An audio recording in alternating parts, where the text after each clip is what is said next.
धन्यवाद राजीव जी। राजीव जी, पीसी सरकार की परंपरा अब खत्म हो गई, उसके वंशज बचे नहीं है अब। तो किसी का जादू उदू चलना नहीं है। और दूसरी चीज मैं एक बात जो कहना चाहता हूं कि अगर विपक्ष में नेतृत्व की बात का जो एजेंडा है वह भारतीय जनता पार्टी के पिच पे जाके खेलने के जैसा है। आप कौन नेतृत्व करेगा विपक्ष का, यह सवाल गौड़ है। सवाल केवल यह है कि जिन जिन राज्यों में जो जो शक्तियां मजबूत हैं वह भारतीय जनता पार्टी का मुकाबला करने में बहुत ही सक्षम है। बिहार में नीतीश कुमार का गठबंधन, बंगाल में ममता बनर्जी का गठबंधन, उड़ीसा में हालांकि उनके साथी दिखाई पड़ते हैं, वो नवीन पटनायक का गठबंधन, तमिलनाडु में डीएमके, तेलंगाना में टीआरएस, आंध्र प्रदेश में तेलुगुदेशम और लोग। कोई राज्य ऐसा नहीं है जहां पे ये बड़ी बड़ी कड़ी चुनौतियां ना हो, कोई राज्य नहीं है। और किसी भी राज्य में भारतीय जनता पार्टी, अरे माने दक्षिण में तो केवल आप एक कुछ उम्मीद कर सकते हैं तो कर्नाटक के, वहां भी जबरदस्त विरोध चल रहा है। वहां के स्थानीय लोगों से आप बात कीजिए। बाकी तमिलनाडु, केरल, आंध्र प्रदेश, तेलंगाना, कर्नाटका, कहीं भी ऐसी स्थिति नहीं है जहां भारतीय जनता पार्टी का है कि बहुत ही कंफर्टेबल पोजीशन में हो। जबरदस्त विरोध है। वजह क्या है आप याद कीजिए ना, 2014 में जब ये सरकार आ रही थी राजीव जी, अगर किसी ने मोदी जी का विरोध कर दिया पब्लिक प्लेस पर तो उसके लोग कुर्ते फाड़ देते थे। मारपीट की नौबत थी कि आपने एक देव पुरुष, अवतार पुरुष के बारे में इस तरह की बात कैसे कर दी।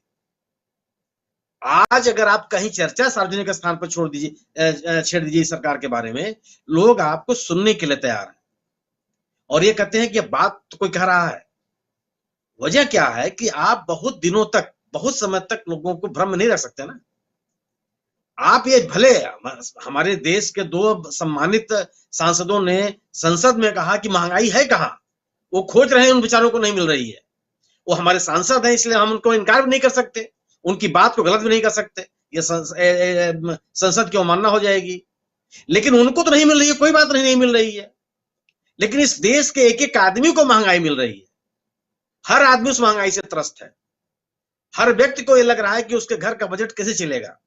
दिन का खाना तो हो गया, शाम का खाना कैसे बनेगा। तो वही स्थिति रोजगार की स्थिति है। कोई ऐसा परिवार हो, कोई एक परिवार आप बता दीजिए। हम यहाँ 5 लोग बैठे हुए हैं, किसके घर में पढ़े लिखे ऐसे बच्चे हैं जिनको नौकरी के अवसर उपलब्ध हैं, और यह सरकार नौकरी देने के अवसर प्रदान करने के लिए तैयार हो, वो भी स्थिति नहीं दिखाई पड़ती। अगर आपके घर में कोई बीमार पड़ जाए राजीव जी, खेत बेचने की नौबत है। अगर आप घर न बिक जाए तो आप स्वस्थ नहीं हो सकते हैं। हेल्थ सेक्टर की हालत ये हो गई, प्राइवेटाइजेशन, आयुष्मान भारत, उसका कल ही खुल गई इसी कोरोना का काल में। किसी ने नाम तक नहीं लिया आयुष्मान भारत का, ये है कहां। यानी कि स्वास्थ्य के इंफ्रास्ट्रक्चर को, आधारभूत ढांचा को आपने मजबूत करने के लिए कुछ भी नहीं किया। केवल प्राइवेट एजेंसियों को आप मजबूत करते चले गए और स्वास्थ्य के नाम पर केवल बिल्डिंग भवन बनते गए जिसमें कमीशन मिलना था। डॉक्टर कहां से आएगा, पैरामेडिकल स्टाफ कहां से आएगा, दवाएं कैसे सस्ती होंगी, कोई चर्चा नहीं। शिक्षा की स्थिति क्या है, जो ये संख्या गिनाते हैं कि हमने इतने स्कूल खोल दिए, उसमें सरकारी कितने हैं, कितने लोगों की हैसियत है उन प्राइवेट स्कूलों में अपने बच्चों को पढ़ा लेने की। और क्या निजी स्कूल खोल के आप किसी भी देश, दुनिया के किसी भी देश ने अपनी शैक्षिक व्यवस्था बेहतर कर पाई है क्या। शिक्षा, स्वास्थ्य एक ऐसे सेक्टर रहे हैं जो पूरी तरह से सरकार के ऊपर निर्भर रहे हैं, और सरकार की जिम्मेदारी बनती थी लोक कल्याणकारी राज्यों की कि वह इसकी व्यवस्था करेगी अपनी आवाम के लिए, अपनी रियाया के लिए पूरी की पूरी व्यवस्था करेगी। आपसे से कोई मतलब नहीं है। तो कब तक आप चीजों को भरमाते रहेंगे और लोग कब तक भ्रम बना रहेगा। पीसी सरकार का जादू देख के भी लोग कहते थे कि देखिए यहाँ इसने हमको बेवकूफ बनाया है, यह हम चीज समझ नहीं पाए, हमारे यहाँ पे पर्दा पड़ा था। उस हाल से बाहर निकलते ही आज भी लोगों को समझ में आने लगा है। और विरोध कहां नहीं हो रहा है, आप चाहे एग्रीकल्चर का सेक्टर हो, किसान आंदोलित है, किस राज्य में नहीं है। ये अलग की बात है कि हमारे आपके साथी उसको दिखाते नहीं है या उसको स्वीकार नहीं करते, अलग अलग मुद्दों पर, निरर्थक मुद्दों पर हम बहस करते हैं। विपक्ष इस स्थिति में है राजीव जी, या और अगर आपने नेतृत्व की बात की तो इसके विखंडित होने की उतनी ही आशंका है। क्यों कि ममता बनर्जी का कांग्रेस से नहीं पटेगी, वो उनके कांग्रेस को स्वीकार करने के लिए तैयार नहीं है, वामपंथियों को स्वीकार करने के लिए तैयार नहीं है, अंदर अंदर भारतीय जनता पार्टी से भी उनकी कभी कभी मित्रता हो जाती है, वो उपराष्ट्रपति के चुनाव में अपने आप को अलग कर लेती हैं, और राष्ट्रपति के उम्मीदवार को जो उनकी पार्टी जिनको उन्होंने खुद घोषित किया था उनको अपने राज्य वोट मांगने नहीं आने देती हैं। इस तरह की भी स्थितियां पैदा होती है।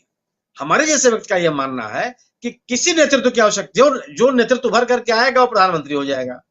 जनता पार्टी ने जब कांग्रेस को हराया था तो क्या कोई नेतृत्व की बात हुई थी क्या? किसने कहा था कि मोरारजी देसाई मुख्यमंत्री प्रधानमंत्री बनेंगे? जयप्रकाश नारायण के नेतृत्व में आंदोलन चला, एक माहौल बना, जनता पार्टी गठित हुई, जनता पार्टी जीत करके आई और मोरारजी देसाई के लोगों ने अपना नेता चुन लिया। जब ये जन मोर्चा ने आंदोलन शुरू किया था कांग्रेस के खिलाफ और बीपी सिंह झंडा लेके चल रहे थे, उसमें कौन कह रहा? सब लोग कहते थे देवीलाल नेता है, देवीलाल नेता, लेकिन किसी को नेता प्रोजेक्ट नहीं किया गया था और लोगों ने तमाम विरोध के बावजूद बीपीसी को लोगों ने प्रधानमंत्री बना दिया। वो सरकार नहीं चल पाई क्योंकि अंतर्विरोध बहुत सारे थे। नेतृत्व की आवश्यकता तब पैदा होगी जब आप चुनाव जीत करके आइए सब भारत, और जो एक कॉन्सेंसस बनेगा, किसी को आप नेता मान लीजिए, और यही हालात बनेंगे। और यह केवल यह है कि जो नीतीश कुमार कर रहा है कि आप जो जिस राज्य बने सब लोग इकट्ठा होकर के चुनाव लड़े, नेतृत्व की बात मत कीजिए, नेतृत्व की बात बीजेपी कराएगी। उसका ही एजेंडा है कि नेतृत्व की बात करो, उस पर कोई सहमति नहीं बनेगी और सब एक खंड खंड हो जाएंगे। और अगर अपनी अपनी ताकत से सब अपनी अपनी जगह पर लड़ेंगे, बुरी तरह से आ रहे हैं। क्या बताइए ना, क्या बिहार में चुनाव जीत पाएंगे? ये 39 सीटें हैं आज की तारीख में, प्रेम कुमार जी को पता है। 3.9 सीट आ पाएगी क्या? किसी आप पूरे बिहार का नक्शा लेके बैठिए और किसी एक में उंगली रख दीजिए आप कि यह 100% श्योर शॉट सीट है बीजेपी की।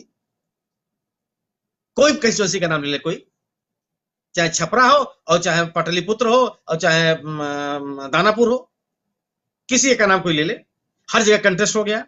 और जीत उसी की बिहार में होगी जहां नीतीश कुमार और जिसके साथ रहेंगे, और स्वाभाविक है कि बीजेपी के साथ नहीं रहने वाले हैं। जो ये लोग तमाशा कर रहे हैं झारखंड में, वहां की स्थिति आपके सामने है। वहां कौन उनको पूछने वाला है? नेता तक नहीं है इनके पास। बाबूलाल मरांडी को इन लोगों ने किस अपमानजनक स्थिति से सत्ता से हटाया था, प्रेम कुमार जी उसका विस्तृत जानकारी आपको देंगे। कार्यकाल नहीं पूरा करने दिया, उनको नई पार्टी बनानी पड़ी, और उसके बाद कितने अपमानजनक स्थितियों से गुजरे हैं। एक आदिवासी नेता गुजरा, क्या झारखंड के लोगों को पता नहीं है? आज आप उनको प्रोटेक्ट करें कि हमारे नेता ही। जब सरकार बनानी हुई तो आपको रघुवर दास दिखाई पड़ रहे थे, और एक आदिवासियों की सरकार को अब चलने नहीं दे रहे हैं। तो झारखंड की स्थिति वही है। छत्तीसगढ़ में कांग्रेस इनको पैर रखने की जगह नहीं दे रही है। जाएंगे कहां आप? अब यह है जो मैं आम आदमी पार्टी को, राजीव जी, मैं इन दोनों पार्टियों को एक मानता हूं। बीजेपी जानबूझ करके आपको प्रमोट कर रही है केवल इसलिए कि हिमाचल प्रदेश और गुजरात में जो गैर भाजपा विरोधी वोट हैं उनका बंटवारा हो, एक तीसरी शक्ति पैदा हो जाए वहां। मतलब आपको जो पार्टी 50 साल 60 साल सत्ता में रही है उसका भ्रष्टाचार नहीं दिखाई पड़ता। आप कांग्रेस के नेता क्यों नहीं गिरफ्तार कर लेते? आप तो सबसे बड़ा आरोप तो आप यही लगाते थे ना कि कांग्रेस भ्रष्टों की सरकार है। आज कांग्रेस का कोई नेता नहीं दिखाई पड़ता आपके पास। क्यों? जहां आपने उनको पकड़ा, आपने उनको गिरफ्तार किया, तो उसका लाभ, राजनीतिक लाभ उस पार्टी को मिलेगा और वो चुनौती बनेगी। तो आप कांग्रेस का नाम नहीं लेते, जानबूझ के नहीं लेते हैं, आपका नाम लेते हैं। आपका नाम केवल इसलिए लेते हैं कि एक तीसरी ताकत उभरे जहां पे कोई तीसरी ताकत नहीं है, दोनों आमने सामने है। और आमने सामने बीजेपी किसी राज्य में कहीं नहीं लड़ना चाहती। अब जो स्थितियां हैं, आप बताइए, मतलब राजीव जी, मतलब आपको, मतलब एक इन नेताओं की आत्मा भी इनको नहीं धिक्कारती होगी। बिल्किस आप गुजरात में चुनाव लड़ने जा रहे हैं, सत्ता हासिल करने जा रहे हैं, दावा कर रहे हैं कि मैं सरकार बनाऊंगा। बिल्किस बानो के हत्यारे जो न्यायालय से घोषित हैं, उनको छोड़ दिया गया और आप एक शब्द नहीं बोलते, और आप उस आवाम का नेतृत्व करने का दावा करते हैं। तो आप में और बीजेपी में क्या फर्क है? जहांगीरपुरी में जब बुलडोजर लोगों का घर गिरा रहा था, आप उस प्रदेश का मुख्यमंत्री हैं। या तो आप सहमत थे या तो आप असहमत थे, दोनों में कोई बात कीजिए। आप शांत हैं। 1 महीना मैंने लंबे समय तक वो एनआरसी एक आंदोलन चला, माननीय सम्मानित मुख्यमंत्री जी एक शब्द बोले हों, एक वाक्य तो बहुत बड़ी चीज है। तो इनकी वैचारिक पृष्ठिका जो है राजीव जी, आम आदमी पार्टी और भारतीय जनता पार्टी की एक है, दोनों के एजेंडा एक है, ये भी समाज को बांटने में लगे हुए हैं। और आप मतलब जब ये आम आदमी पार्टी का आंदोलन चल रहा था भ्रष्टाचार के खिलाफ, भ्रष्टाचार मुद्दा ही खत्म हो गया। आप लोकायुक्त बनाएंगे, ये बनाए, आज कोई उसकी बात ही नहीं करता। एक आदमी का नाम बता दीजिए आप। नीतीश कुमार ने, प्रेम कुमार इसकी गवाही देंगे, भ्रष्टाचारियों के खिलाफ अकेला राज्य है राजीव जी जिसको अदालत से दंड मिले हैं, अपराधियों को न्यायालय से दंड मिले हैं, उनकी संपत्तियां जब्त हुई हैं और सरकारी खजाने में चली गई हैं। एक से एक माफिया अदालत से दंडित होकर के जेल में पड़े हुए हैं। यह कन्विक्शन रेट किस साम्राज्य में है? कहां कोशिश है? चार्जशीट कहां है? जिस ईडी सीबीआई की आप बात करते हैं, पॉइंट ईडी की का जो प्रतिशत है 0.45% है।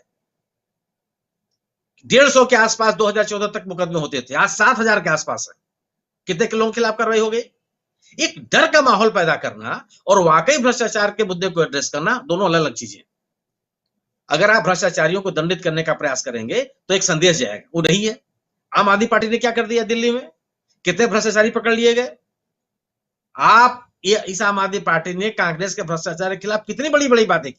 ये तो कहते थे कि मैं सत्ता में आया और अगले घंटे शीला दीक्षित जेल में। ये दुनिया से तो चली गई, जेल तो नहीं गई। तो ये इनका रवैया है। तो ये भारतीय जनता पार्टी और आप, ये दोनों की वैचारिक पृष्ठभूमि एक है और दोनों की सोच एक तरह की है।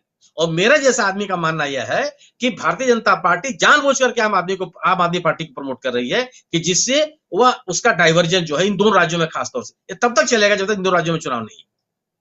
इसलिए मैं इनको आम आदमी पार्टी को विपक्ष की धारा के साथ में नहीं गिनता। आज अलग की बात है, आम आदमी पार्टी, और याद कीजिए ना, हालांकि उसमें समाजवादी पार्टी भी थी, लेकिन तब भी समाजवादी पार्टी में एक धार है, इनके में तो कुछ भी नहीं है। इसलिए नेतृत्व की बहस मेरे हिसाब से आज की तारीख में बहुत तार्किक नहीं है। विपक्षी दल अब हर राज्य में मजबूती से लड़ेंगे और किसी भी राज्य में ऐसी स्थिति नहीं है जहां विपक्ष